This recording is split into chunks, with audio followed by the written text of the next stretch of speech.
This is just a summary of the workshop, the CI workshop that we had, well, like the CI Tron one. So I'm going to talk about the plan, the reality, and then the discussions. So the plan was to provide an overview of the system that would be a bit deeper than what the talk was about. I wanted to walk the attendees through the instructions, so how to set up the hardware, you know, like what to connect where, how to connect the PDU to the gateways.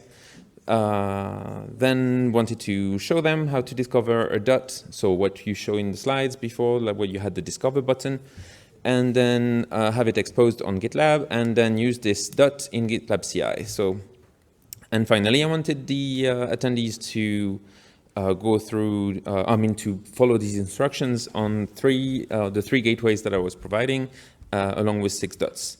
So that's now the reality. So there were a couple of people. I'm very, very happy with the attendance. So we were about 15. So that was good. Then we managed to set up the gateway and then the PDU. So that's, again, wonderful.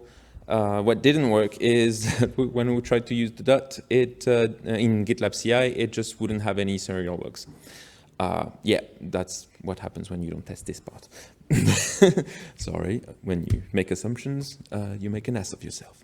So, and finally, we wanted to have the attendees try it, and only Danilo managed to do that because he was, sorry, not Danilo, Dimitri.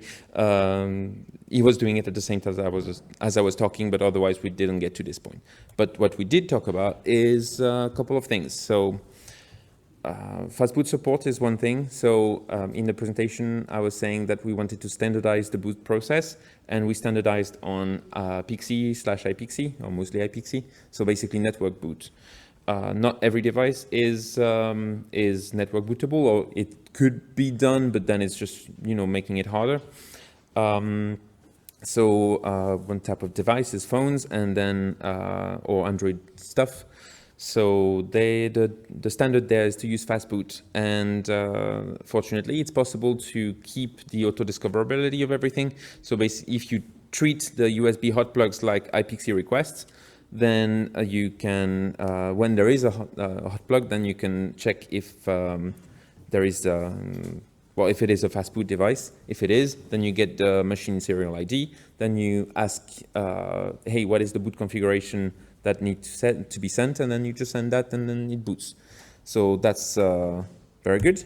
Another use case is the Apple M1/2 support. So here the scenario is a little funkier because they are using the mini hypervisor, which allows controlling a ton more things than what you would normally expect, which would be just the kernel initramfs and kernel command line. You can there also well specify the, like you can chain load the Minayo bootloader itself, and then also they would like to be able to select which firmware version that they want to deploy.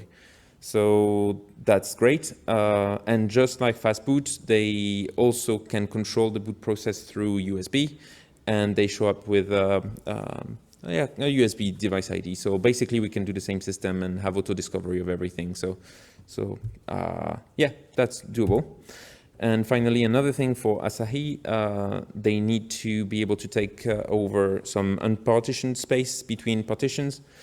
So that's have support to take over space at the end of the drive, but not in the middle between partitions. And the reason why they have that is because the recovery partition is found at the end of the partition table. And yeah, that's it. Thank you.